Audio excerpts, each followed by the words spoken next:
यावेळी महाराष्ट्र विधानसभेत विरोधी पक्षनेता नसेल का?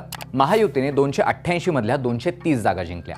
महाविकास आघाडीचे सगळे मिळून 50 आमदार आहेत। विरोधी पक्षनेतेपद त्या पक्षाला जातं ज्यांच्याकडे एकूण संख्येच्या 10% जागा असतील, म्हणजे महाराष्ट्राच्या केसमध्ये 29। आता तिन्ही पक्षांचे मिळून आमदार मोजून एका नेत्याला विरोधी पक्षनेता करता येईल का?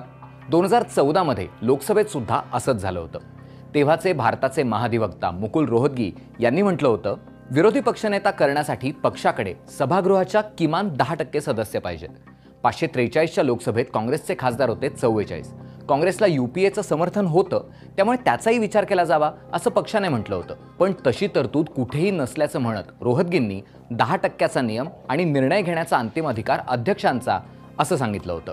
नेहरूंच्या काळात सुद्धा लोकसभेत विरोधी पक्षनेता नव्हता, त्यामुळे जे लोकसभेत यूपीएचं झालं तेच विधानसभेत मवियाचं होण्याची शक्यता नाकारता येत नाही।